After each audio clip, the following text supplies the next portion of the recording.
Welcome, everybody. I am Kelly Blue. I'm the teen librarian here at Portland Public Library, and I'm here to introduce you to this fabulous event with the Telling Room Young Writers and Leaders program. We are very excited to partner with our friends and colleagues from the Telling Room.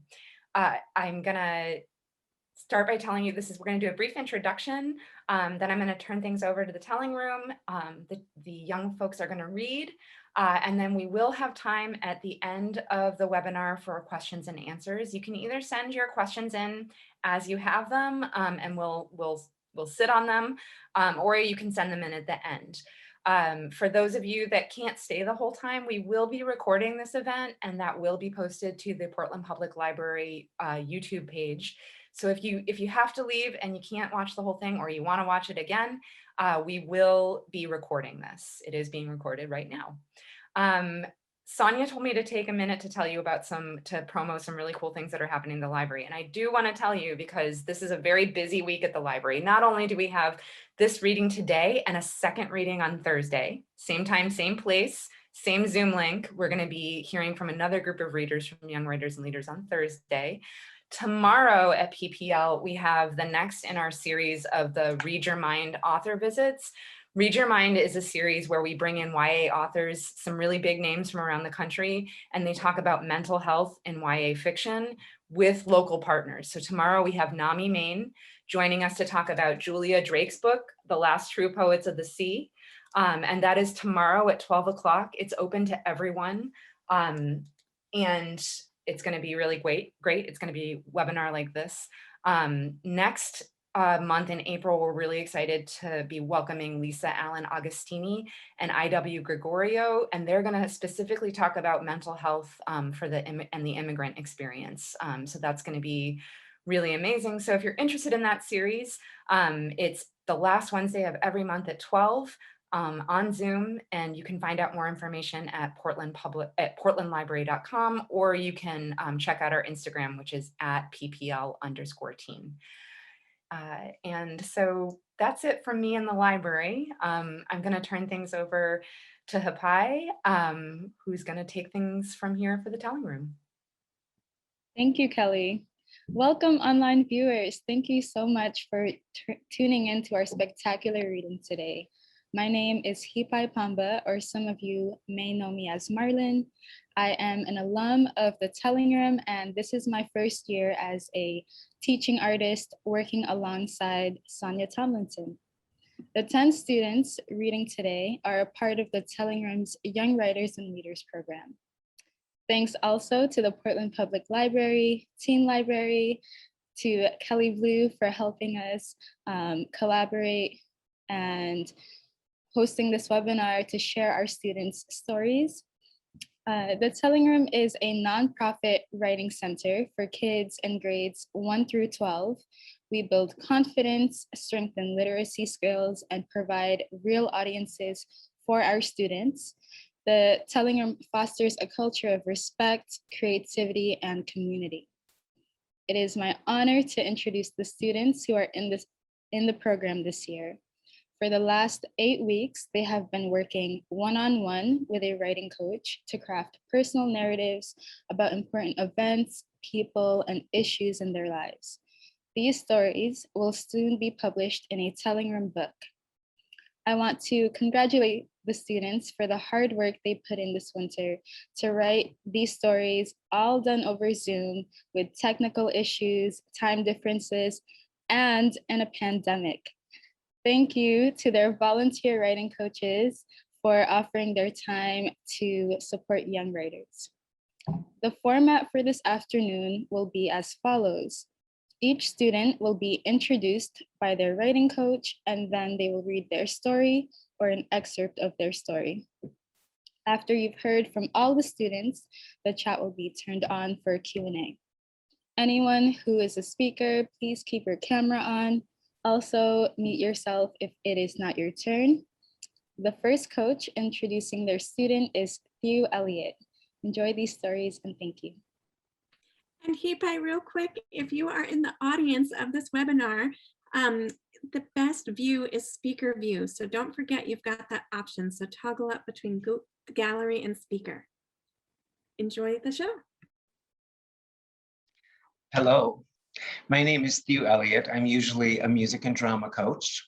I live outside of Chicago now, but I'm so happy that the pandemic has allowed me to have a continuing relationship to the telling room and to these students. In the process of pairing coaches and student writers, Sonia and Hipai may employ tactics that are as mysterious as they are effective. So, what are your thoughts on color guard? They asked me. And I said, cute outfits, precision, pageantry, absolutely. And what about fantasy? And I said, yes, as long as it has magic in it. And so Noor Sager and I were perfectly paired. Noor is a 16-year-old sophomore at Gorham High School. And for proof of our match and evidence of the fun we've had together, listen to these words, Noor's own, which I put in first person just for heightened drama. For as much as this short narrative was fun to write, I still find the most fulfillment in using words to create stories of daring quests and flashy magic more than anything else. When not writing or reading, I can usually be found practicing color guard tosses or staring wistfully at a wall, lost in a daydream. I am so happy to introduce to you Noor Sager, reading an excerpt from It's Quiet in the House. Hello, this is my personal narrative. It's quiet in the house. Windows. The big, imposing windows at the front of the house. The windows with the shades up, staring out at the street where people walk their dogs and neighbors go for runs.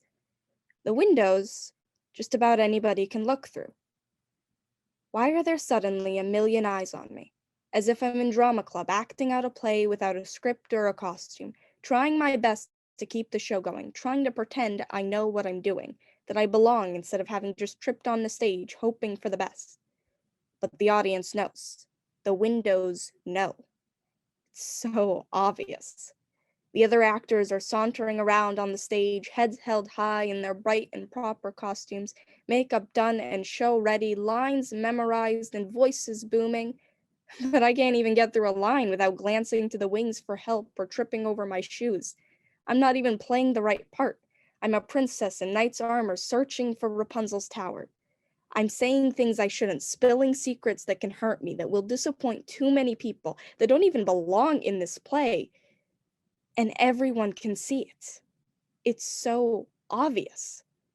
But no one's saying anything. They just watch. And I can't say anything. Because if the show has to go on, it has to. If it doesn't, then I fail, I screw up. My lungs urge me to take a breath, to get some oxygen in my system, to move, to do something.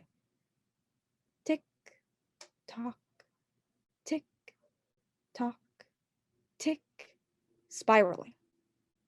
I am spiraling, and I know it. My therapist has used the word before, but even knowing why I feel so bad isn't enough to make me stop. I run from the windows, run from the stage and the clocks and the silence that follows. I run to somewhere that feels safe, somewhere I won't feel the beginnings of what I know is a panic attack. I run to my mom's room. There's a corner of the room with no windows, far enough away from the clocks that I can't hear them even with the door left open in my haste. I sit with my knees pulled up, trying to go through breathing exercises, trying to breathe in and out like I've been doing my entire life. There's a mirror in front of me, tall and silver with fake gemstones shining in the frame. I stare at myself. There's something brutally honest about a mirror. You can't lie about a reflection. You can't fake confidence when faced with an image as blunt as a mirror. Everything is there for the world to see, for me to see. It's devastatingly clear that this crown of confidence I once wore so proudly is now dented, rusting in the rain, and missing all too many jewels. I stare at this person in the reflection and I wonder where on earth they think they're going next. Thank you. Thank you so much, Theo and Noor. And I believe we got Edna here. Edna and Vulkis are next. And coaches, you will just move it along. Hipa and I won't introduce you. You'll just go for it between students. Okay, so I'm going to be introducing Vulkis. We've been working together for a while. Something that really struck me from before we started writing a draft was just how distinct and declarative her voice is. I hope that in this piece you'll be able to see how much she loves our culture and just how much reverence and how studious she is about every aspect of the way that we speak and communicate with each other. It was just a great pleasure to work with her.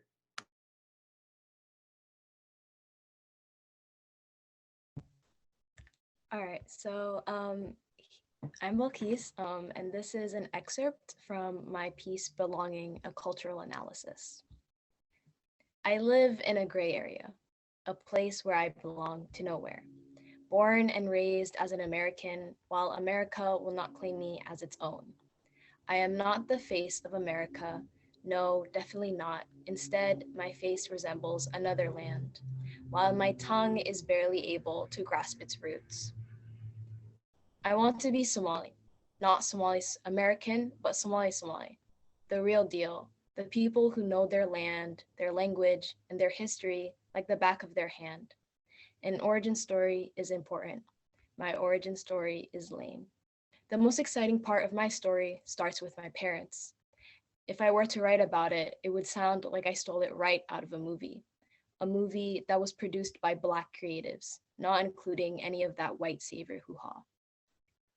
To be comfortable with your language, to be comfortable with your culture is to be comfortable with its language. After all, the way people converse with one another is so telling of who they are.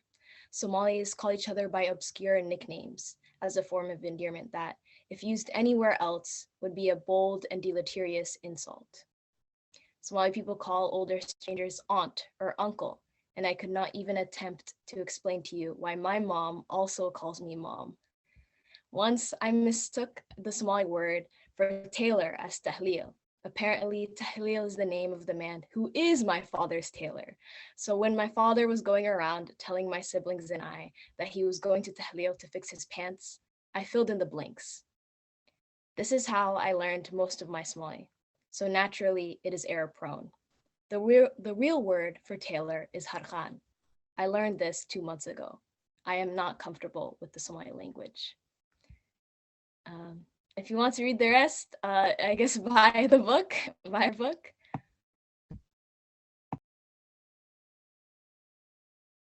My name is Amanda Detman, and I'm a poet, teacher. I wear many wacky hats. I'm in Brooklyn right now. If you hear a subway go by, I'm on the street with the ambulances, so it can be really loud.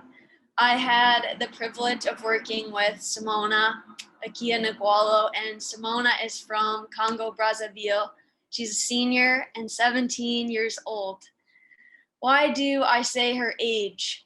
Because her work is stronger than some 70-year-old poets I often read in the classroom. That's true. The day I met Simona, I asked her why she applied to this program, and she said, well, I'm going to change the world, flat out. And I had to take a minute because right then I knew that this girl has gone places and is going places. And when I first got off the Zoom with you, Simona, I talked to my family and friends about you for like over an hour. And I called you a firecracker and how much you love to dance and our shared bond over feminism and the word salty, never forget. Thank you for all the laughter and the deep insight and for teaching me more than I ever taught you. You showed me that none of us really have the answers, but we can get this close in a poem and share our story. I hope you never forget how unstoppable you are. And take it away, Simona. Thank you. Thank you. This is a poem called Cracked Shell. He haunts me when I'm asleep, paralyzes me like a picture of my sneakers on the shore of a beach. Blooming nightmares, stuck in his spoon, locked up in this room that makes me act up for a role I do not qualify for. Inside, it burns, a fire of rage. Gold candles darken the room, and I am a blind paper of secrets. A man wearing a gray shirt with black pants passes by me, walking funny and with a snap of crystal. Gravity drags me, and into the foam I land. Told I'm a hypocrite, crusty smirk on his lips. He hates the fact that I'm clean, assumes that I'm shy, and in front of the crowd, to him I say bye. Never learned how to swim, but somehow make my way out. With my hands on the floor, crawling, searching for the key, firm freedom. Fun Friday nights, cards, Congolese games, lipato, dango, garlic, ginger, spiced chicken, smoke. Scary movie. Fear grows into laughter like a funny walking ghost. What if I blow the ashes away? There's a dim of light I see from the ceiling. My colors reflect through the walls, light blue mirrors, not looking back. I am a flying boat. Birds migrating for firm freedom. The room matches me, hidden album full of memory. He says, you are a cracked shell. I say, I'm still keeping my shape. I know why an egg doesn't break by squishing it from its ends. Thank you. Wow, that was really beautiful, Simona. Hi, everyone. My name is Wanda. I am thrilled and honored to introduce Khalil Kalani, currently a senior at Waynfleet, and next fall an incoming first year at Bowdoin College, where I work. Spending time with Khalil has been a real joy. He's kind and reflective and deeply curious. I haven't met many people who are as active in listening as they are in speaking, but Khalil is exactly that kind of person, very interested, very engaged. He described himself as the kind of friend who will wait for you while you tie your shoes. And I felt that warmth and generosity from him, even in our virtual meetings. He's a brilliant storyteller, both a technician and a poet, crafting complex sentences and narrative structures with beautiful lyrical writing. His essay, Rung by Rung, is a brilliant demonstration of his writerly craft, but I also think it presents a vision of hope and possibility and an outlook that centers positivity and growth and learning, despite or even directly in the face of challenge.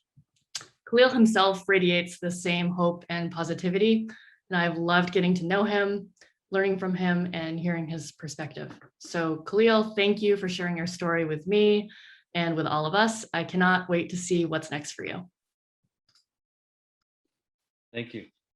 Hello, everybody. This is an excerpt from my narrative called Rung by Rung.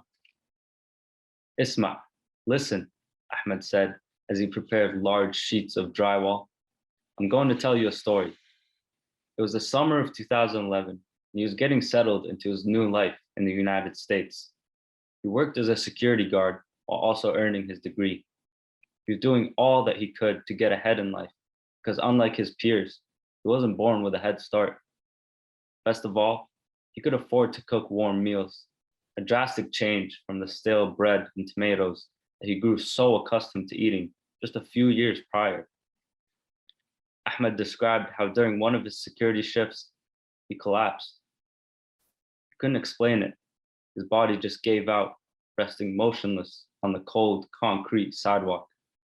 Pain stretched from his spine to every nerve ending, and defeat sank his shoulders. His vision was hazy, but he still saw a few people gather around him. They didn't offer help. He could tell that the moment he let his guard down, they no longer regarded him as Ahmed, or rather, one more good-for-nothing refugee. He didn't blame them. Anger cannot fight anger, but kindness can uplift surroundings, like a spring rainfall drizzling over a garden of tulips. Ahmed knew that he could paint the gloomy, gray sky into the brightest blue, and so he did. So I picked myself up, he said, handing me a bucket of joint compound. Ahmed was a rose surrounded by thorns. He always found positivity in his struggles. Ahmed doesn't rush through the ladder of life. That alone won't lead to happiness.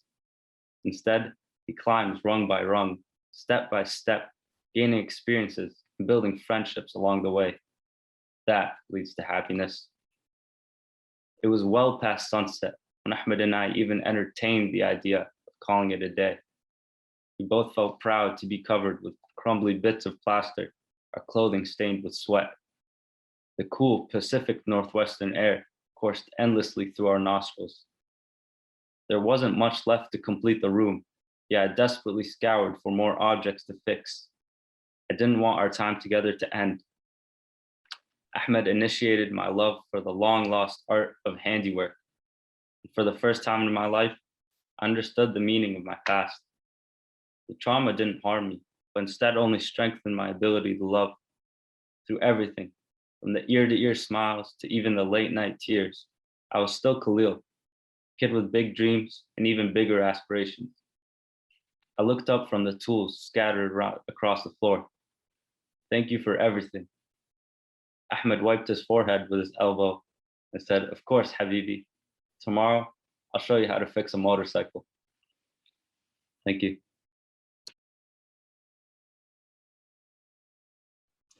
Thank you, Khalil. It is an honor to be here this afternoon among such incredibly talented young writers and leaders. My name is trying to leave the meeting now. No, I'm not trying to do that. My name is Marika van der Steenhoven, and I'm so excited to introduce you all to Crystal and Daye. Crystal is a senior at Casco Bay High School who will be attending Webster University at their Leiden campus in the Netherlands next year. 8 weeks or so ago, I met Crystal for the first time over Zoom and dove into learning about her life, passions, and plans for the future. Together, we read her writing, which is full of expertly crafted sentences, atmospheric details, and truly delightful humor. And we discussed what a personal narrative could look like for her. Reflecting on this truly unprecedented time, Crystal's narrative grew out of her experience on the squash court. This narrative is about so much more than the joys of discovering a new sport and feeling empowered by athleticism, but that's in there too. In this narrative, Crystal shares with us the power of friendship to inspire growth despite discomfort, and how amidst reckoning with one's limits, fun is still possible. In a time in which we've all experienced feelings of isolation, the Squash Trials offers us a perspective into a vibrant community and a joyful friendship. I am so proud of all that Crystal has accomplished. Her process as a writer is truly inspirational, and watching her dig deeper into a topic that perhaps she didn't want to herself was an honor to witness. Without further ado, it is again my honor and a privilege to introduce Crystal and Daye with an excerpt from her personal narrative, The Squash Trials. Thank you. One Friday after school, Samaya and our other friends and I head to the bus together. I wonder what we're gonna do this Friday. I asked them. I bet we're going to have both a squash game and a Top Chef, Samaya exclaims. We spend the rest of our bus ride walking to the squash building, betting on what the coaches have in store for us. Samaya, we should play squash with our shoes again. I laugh in mischief as we enter the lounge to put our stuff away. We definitely should. She giggles back. I change into my gym wear, take off my shoes, and wait for Samaya to finish her prayers. When she finishes, we both walk to the courts, get our rackets and goggles with only our socks on. Hey everyone, Samaya and I say in almost unison, walking into the court. Everyone says hi to us and doesn't seem to notice our feet. I walk up to serve the ball, And that's when people started eyeing our socks. My socks. I play a surprisingly short game and then switch sides to return serves. Samaya is now serving, and we're both laughing at each other and the fact that we both don't have socks on. I'm going to beat you, Samaya says as she serves the ball, almost slipping. I doubt it. I shout back, returning the serve. We play a long game of us slipping and sliding everywhere. Everyone in the background is laughing and shaking their heads in confusion. Samaya then hits the ball hard, which makes her fall, and I immediately return the ball to the opposite side of the court, making it harder for her to get up and manage to get the ball. I laugh so hard that I fall down right after her, and that's all.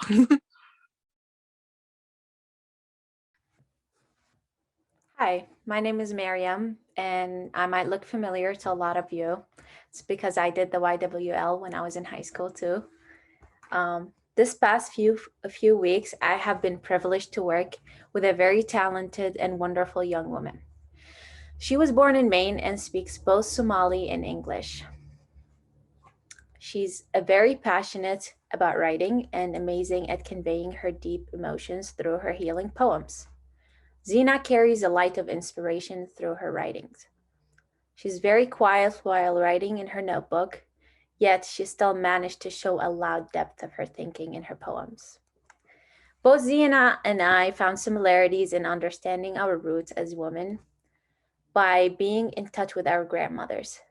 We learn how to connect with our culture, embrace our love and strength, while being able to watch the women we are parts and pieces of glow and affect how we will be shaped tomorrow.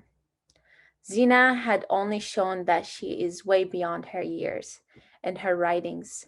She teaches me a lot of English words. Some of you might know I was born in Iraq and I speak both Arabic and English, so English is not my first language. And Zeenab is really good at learning new words and teaching them to me.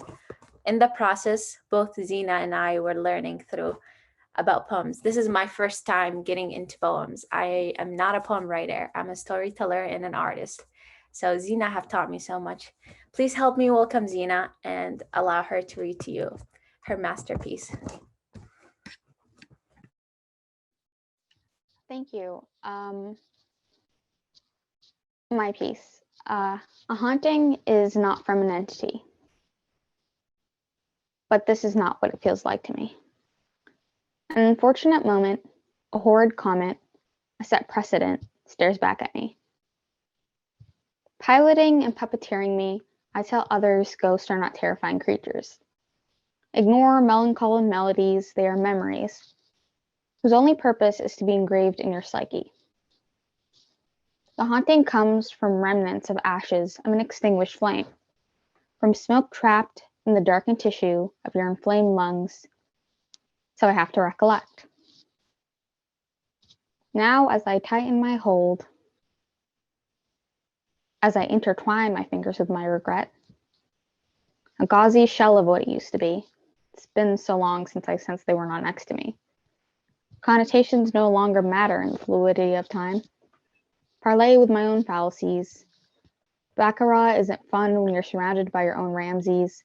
Then I remember chasing ends of rainbows after spring showers, seeing lights emitting from fireflies, bright like full moons on cloudless nights. Don't rebuke your right. Look in the eyes of contentment. Travel back to gleeful memories and feel a rush of satisfaction. It was worth it. Not all daunting, because one day I'll forget and become the haunting. So I would like to introduce Focker Jalil. I'm Lauramoorhead, and I had the honor to coach Focker as he wrote about what he wants for the future.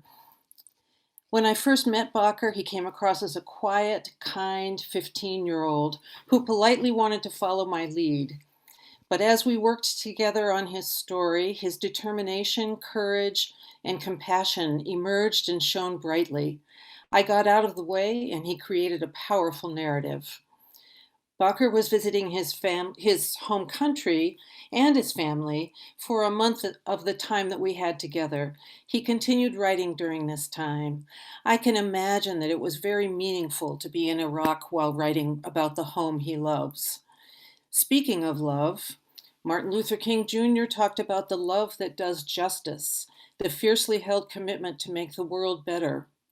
I think you will see and hear that kind of love in Bakr Jalil's story too. Let's listen. I'll turn it over to you, Bakr. Thank you, Laura.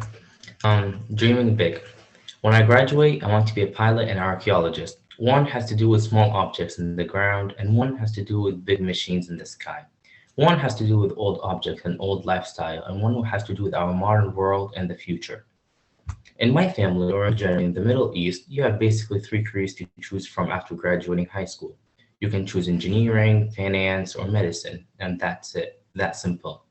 But I don't like any of these 3 options. I love history, traveling, and seeing the world through a different lens. So that means I have to take a different path. My passion for history, especially ancient history, has always been very important for me for 2 reasons. 1, I'm from Iraq, a country known for its ancient cities like Babylon. And 2, history is fun. We have to understand our past to know our future and to not let history repeat itself. We have to know how to work with a moment in history that is about to happen again, so that the impact can be different. This is very important to me, especially since I come from a country that is often misunderstood. When I arrived in the US, stereotyping was a normal thing in schools, and that was not okay. In 8th grade, one student said something that has changed me forever. He was sitting on a black chair, facing the teacher, speaking to him in a rude, angry way. I spoke up and told him that he needed to respect the teacher and it was not appropriate to say what he said. I talked about how we spoke to our teachers in Iraq. We respected them and their hard work. The boy turned around to face me, his eyes wide open, and he said, "I don't want to go to a country where people kill each other and there are bombs everywhere." At that moment, one of my friends in the room stood up and was about to slap him. But I stopped them so I could let him finish his statement, his nonsense words. I don't want to be in a place where there are bad people like Iraq. I was shocked.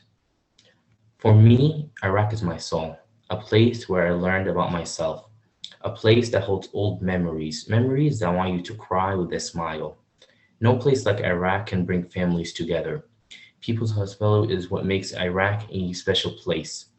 Don't look at what's outside. Look inside, and then judge. It's inside that counts. Because of what happened that day, I wanted to change people's minds about Iraq and other countries. As for flying, becoming a pilot gives me a chance to see places I never imagined seeing, and knowledge that I never thought I would need to know. I will be introduced to people and cultures that I may not have otherwise had the opportunity to learn about. I can become the best self I can become because I'm willing to receive the world's many lessons, no matter their shape or size. It helps me recognize our shared humanity, and despite fear or misunderstanding. Simply put, it's much more fun to love and understand our world than to be afraid of it. And that's the end. That was wonderful, Bakr. Thank you for sharing that. And I get to introduce another wonderful writer. I've had the privilege of working with a young woman who I really have come to care for and admire. Irene has many, many qualities, 2 of which have become particularly evident to me as I've worked with her these last couple of months. She displays such gratitude and a spirit of independence that are both inspiring. Irene came to Maine from Rwanda just 2 years ago, fully committed to earning a college degree. And as a senior at Casco Bay High School, her goals are like many others, of course, but her appreciation for her opportunities and ambition to return to her home country as a healthcare provider seem to have never wavered. She is fun and funny, smart and driven, with a joyful smile and a steadfast focus. Irene has worked hard, written a moving personal narrative, and she always takes the time to acknowledge those who support her. Now it is my time to say thank you to you, Irene. And now I present Irene. Thank you, Grace. And here's my piece, Coming to America. The only gift you can give your child is a good education. Ever since I was a kid, my mother used to tell me that her biggest dream was to see me graduate in college.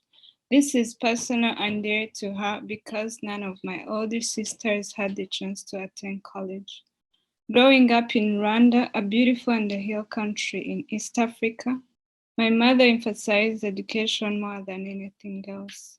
Although my mother did not have any formal education at all because of the history of my country, she understood the importance of it. In high school, I attended King David Academy boarding school, where I ran and was elected as a student health minister for 2 consecutive years.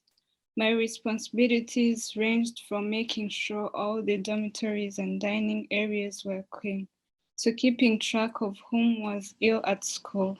I was proud of myself for seeing other students and how they believed that I was capable of taking good care of their health. At first, I was challenged to adopt the life in the United States. The food is different, climate, the classroom setting, switching to the United States curriculum and making new friends. Everything was different. I was scared because I had no idea where I was going to study. I remember my first time eating spinach. I felt like a cow because where I come from, cows eat leaves. But later I realized it is one of the healthiest veggies. However, I'm lucky to have met some of the wonderful teachers and mentors at Casco Bay High who have helped me adapt to the new life and have new experience. Here, teachers are so close to students, not there in Rwanda. Teachers come and teach and they go. I've never heard a teacher call a student honey. Here in Casco Bay High School, I spend more time with teachers and we get to know each other better. Now that I have a chance to go to college, I want not only to fulfill my mother's dream, but also fulfill my biggest dream of being a nurse. Where I come from, diseases, especially in young children, are still prevalent mainly because of the relative low standards of living. One of my long-term dreams is to start a non-for-profit healthcare clinic in one of rural areas in Rwanda. I've stated one of my goals of going to college next year. I'm very happy that I have started to achieve my mother's goal too. Thank you. Irene, that was beautiful. Thank you so much for sharing that. My name is Miriam, and I have the honor of introducing Zeenab Abbas. She's 17 and has already graduated from Deering High School. And as you will hear in her piece, Zeenab is an amazing young woman who takes life on with both hands. As I got to know her over this winter, I learned how she nurtures her own life, her inner stability with one hand, and then purposefully forms her life for the future with the other. So Zeenab is an artist in my eyes, an artist who is making a life full of heart. She's reading a piece from her essay called Start from Zero. Zeenab. Hi. Okay. Losing and gaining. Iman, my sister, was like a second mom to me. She always took care of her younger siblings when our parents were at work. When she got married in Australia, I remember how my second sister, Iman, and I were crying so hard for her as if we were never going to see her again. The house felt so different having one missing sibling. Everyone was so quiet. It was like we just had a funeral. It took a while until we got used to that, which was when Iman had her first child. That was when my 2 oldest brothers, Ahmed and Abbas, got engaged in Iraq. This time, there was less sadness and more happiness. Knowing that they will soon live with us in America wasn't so bad. Thinking of my older brothers bringing me extra sisters was like filling the emptiness. After that, my second sister, Iman, got engaged. This time, there were no tears at all. It became more of gaining than losing. Sisters getting married became less of a struggle. Having children is like having guests because they won't live with their parents forever. Now, only me and my 2 single brothers are living at home. I feel like I'm next in line on a similar path as my older siblings, which is marriage and business with family. Starting next week, I will take the next step in business and have my own little desk at my brother's home healthcare agency where I will learn more business skills. And I just took the first step to a healthy relationship that may lead to the happy ending I've been dreaming of, inshallah. Sometimes life can be a hustle when it comes to achieving your goals. Life is like a bumpy road, potholes from every direction, almost impossible to miss every hole. But a good driver would miss at least most of them and drive through a smoother road. Thinking of my dreams and goals, I feel like nothing can stop me from where I want to go in life. I want to further my education and get better at driving around these potholes and see how far I can get before I get my first flat tire. Thank you for listening. Thank you, Zeenab. That was beautiful. Hi, everyone. My name is Rose, and I'm here to introduce to you the poet Elliott. Like every coach and student pair this year, I've only met Ellie through my computer screen. Each Tuesday, as Sonia and Hipai let the coaches into our virtual room of Brady Bunch boxes, I would quickly scan each little window looking for Ellie, often a sliver of her forehead and kind, soft eyes blinking down at us. Ellie's presence, as well as her voice, is calm, measured, and purposeful. In one of our first meetings, she said, "I'm not loud, I'm a quiet person. Even when I try to be loud, I am quiet, and sometimes people have a hard time hearing me." But dancing brings out a boldness in Ellie. She described it like molting her skin. When she dances, she becomes herself. As we brainstormed ideas for Ellie's poem, her passion for dance quickly bloomed and took the shape of the poem you're about to hear. I can't wait to bust out of this screen and give Ellie a big hug. I have been grateful to be alongside her, and I'm thankful to Sonia, Hipai, and the staff of the Telling Room for bringing us into your fold during this strange and uncertain time. I've always considered myself lucky to be a YWL mentor, but this year it was encouraging to have Ellie as a reminder of all that the future has in store for us. Please welcome Elliott. Thank you so much, Rose. Dear Dance, what did I know of my life before you gave it shape, before you gave it rhythm? You came to be the doorway that opens to a world full of peace, a world where freedom rules. Whenever the flood of you comes rushing and flowing through my limbs as they become one with the rhythm, I am unafraid. You tend to fill those empty stares with the awe-inspiring melody that comes with all of you. You remind me of every joy I never had the courage to taste. You taught me how to love myself, how to forgive myself each time I fail, how to appreciate the glass in spite of being half empty, how to turn stone into gold. You free my soul, you set my goals, you've shaken my world. You are what I do best. What time can deprive from me, what change can seem to strip away. Before you gave a rhythm, what did I know of my life? That's it. Thank you, Eliora, and to all the students for having confidence and sharing your stories today and being so open with all of us. We're all truly so amazed. And now we're going to open it up to the audience to ask any questions that you may have. You can put them in the chat and we'll have the students answer them. While we're waiting for questions, I love, it's so funny. I think about like what the equivalent of a chat would be in real life now, you know what I mean? Because like there's these two conversations, but it is really lovely when you can't hear the accolades, to hear things such, to look at the chat and feel flooded with praise and appreciation. So maybe I can read the questions from the chat.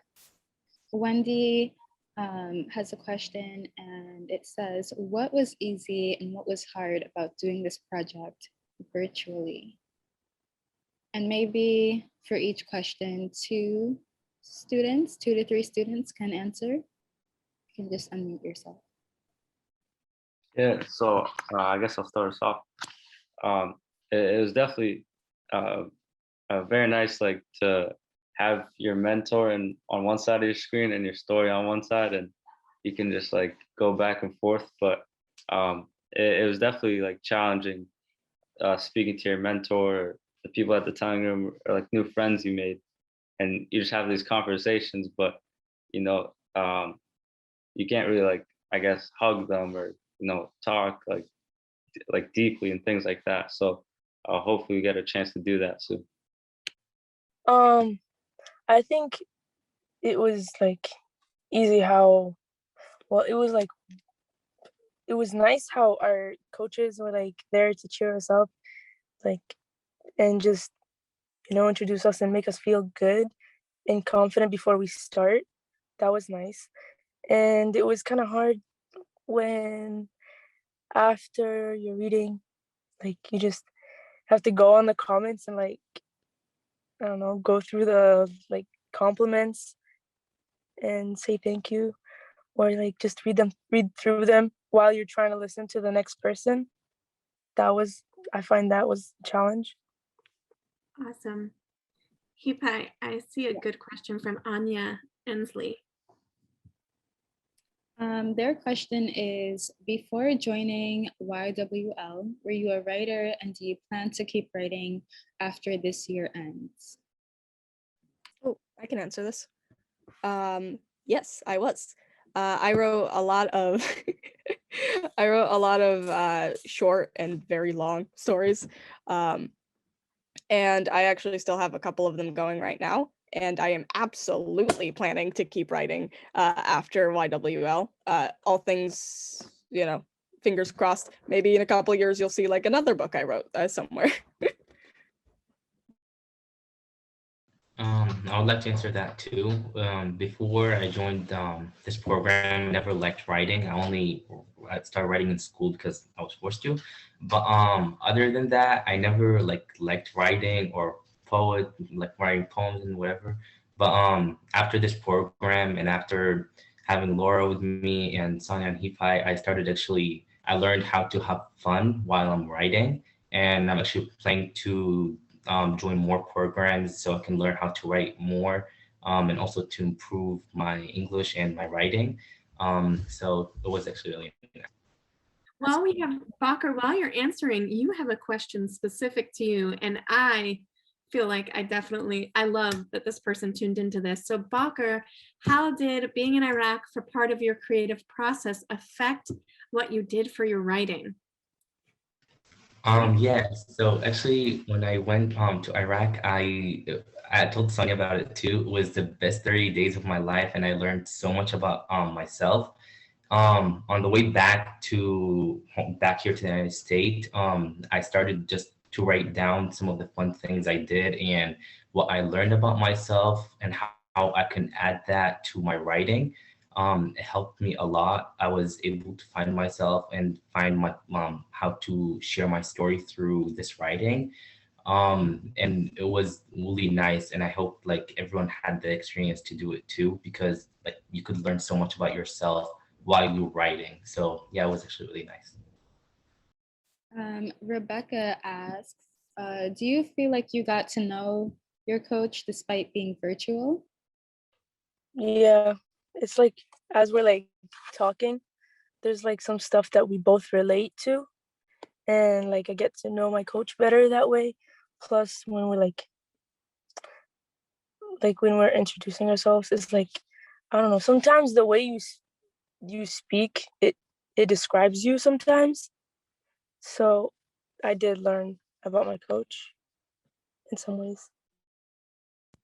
Me too, actually. I remember when we started when this whole 8 weeks started, got to find out that we have a favorite movie in common, and that would be like The Notebook. Found out she liked it, and with many more meetings as well, like you get to know them like here and there. Yeah.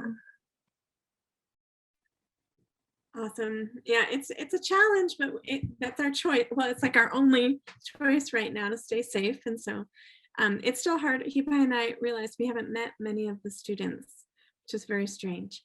A question from Valeria, who you will see on Thursday, a writing coach to a student, Rania Adnan, asks, when you have writer's block, where do you eventually find some words? I can answer that. For me, Amanda will mostly just ask me to like talk and describe what I'm trying to say, and like the good word like actually come out of my mouth just like that, and she'll just be like, oh, that's it, write it down. And that's just how I really find like what I actually want to put in my poem.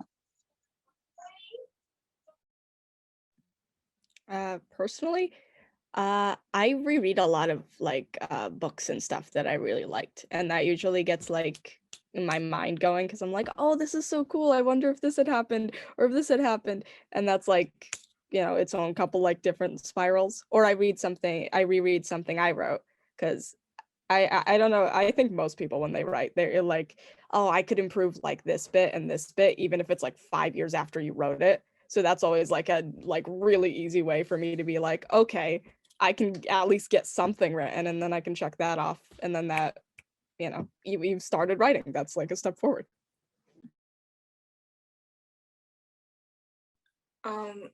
For me, like Rose would tell me like, I would like play music and then just brainstorm and just write whatever popped up in my head.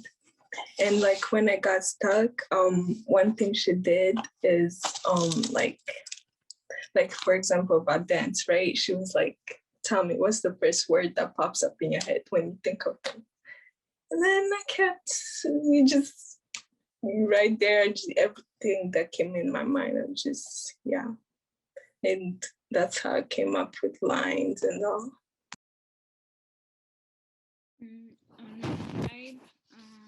I would tell Chris some stories and she could tell me, write that down, that would work for us. So, and I would note some sentences or some words. And that's how I got some words from my stories.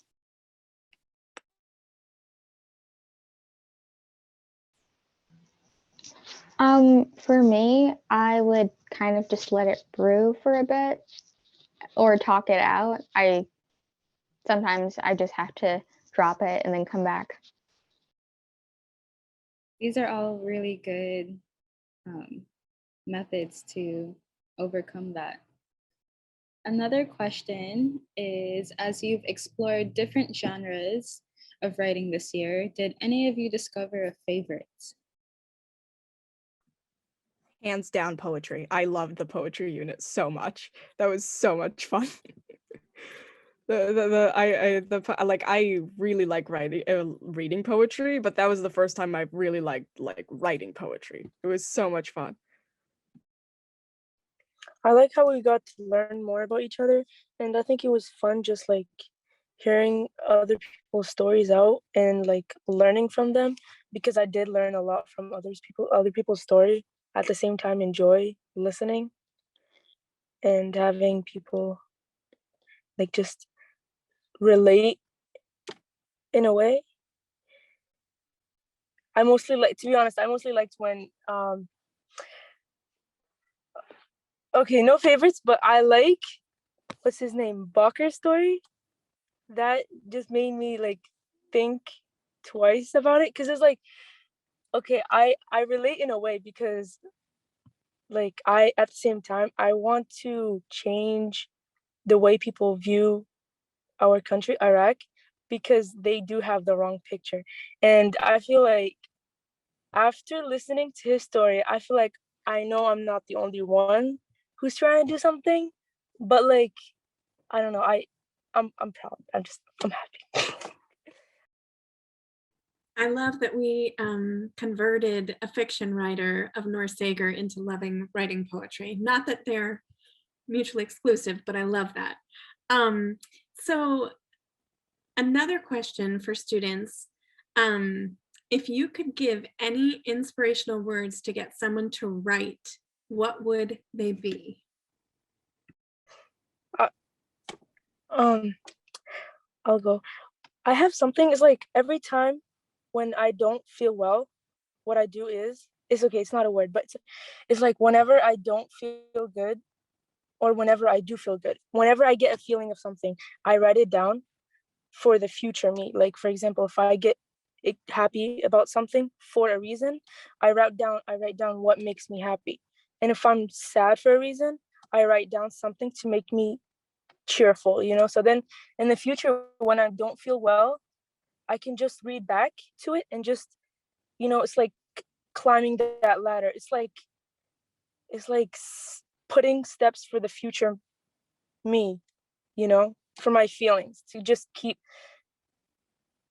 in that level, just, okay, you can't always be happy, but sometimes you do need something to cheer you up, and I feel like that's a way I can cheer myself.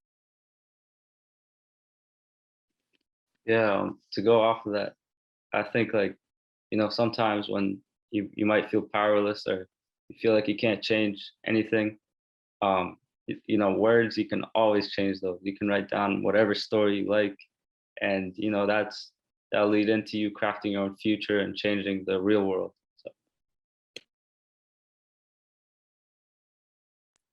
Like right at the beginning of like Telegram, I read this poem about like the white page, and just like how like welcoming it can be, like literally whatever pops up in your head, whether it's good, bad, dark, whatever it is, you can just put it down and like you won't feel judged. And it's like if you don't have that person to talk, like you have your white page, or like you can just express yourself basically. Yeah, based off of that, like to write, you basically don't need a word or like a situation. It can literally be about anything, even like the first sentence of your story or your poem or whatever it is can be, I don't know what to write. And based off of that, you can just start something new. Another note, we all talked about this, is giving yourself time to write.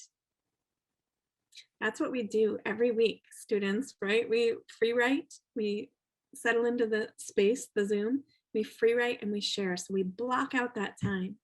It's really important. So we have one final question before our closing, and it is from Nate Warren White. What is the best thing you've learned about yourself during this process of personal narrative? Love to hear from some people we haven't heard from too. I'll go. I learned how to embrace who I am and just like I just gain more confidence in myself. And writing this poem really put out like the reason why I didn't get to be myself, and like having the chance to talk about it really kind of just I released that low self-esteem that I have and boosted it up. So yeah, I learned to embrace myself and just liking who I am. I would say that I learned how to have definitely more confidence, like you say, more confidence in my work. Cause like before I would like write something, it's just like, okay, like that's it. Like, but right now, I mean, I've learned, that if you put something together and like put in the work, come up with something, like just have confidence in yourself in your work.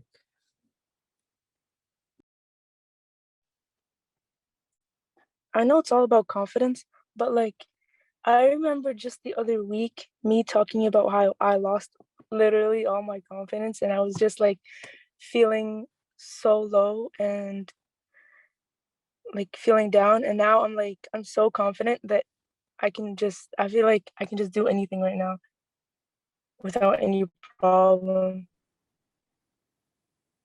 But I like how the coaches were very cheerful, and I think that helped a lot.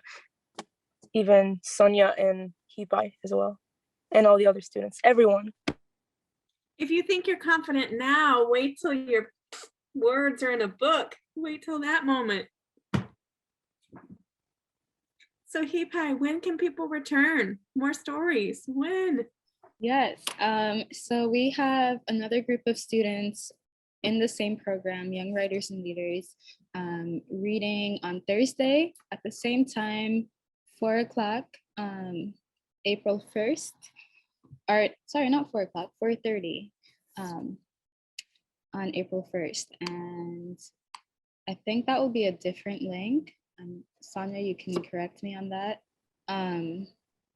But please also show up for them too. Yeah, if you look on any of the Telling Room social media, the links are there. And we'd love to see you back.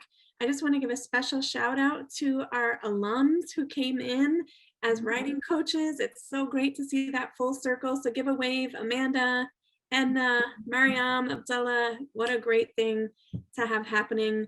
And I can't stress it enough. We've got to listen to more young voices, and we are so grateful to everyone for being here, taking time out of your day. And again, thank you to the Portland Public Library. Kelly Blue, we so appreciate you hosting this, and we look forward. The book will be out in June. The book will be named next week. I know someone was interested in the name, so you'll have to wait and see. It's our first ever cover illustrated by a student here on the screen, so that'll be really exciting. And thank you to the coaches for all of your volunteering time for the last 2 months. And we so appreciate your investment in the Telling Room and showing up to be part of the audience. It's such a critical piece of having these voices and stories land somewhere. Yeah, thank you so much, coaches. We have coaches from all over the US, from Chicago to New York and many other places. We're so thankful that you guys got to be a part of our program this year and be our students' cheerleaders. And thank you so much to the students for sharing your stories, and to the audience members. We hope to see you on Thursday. And if there's anything else, please cut in, because I'm going to say have a great evening. I think we're all set. Thank you, everybody. And we hope to see you on Thursday. Good night, everyone.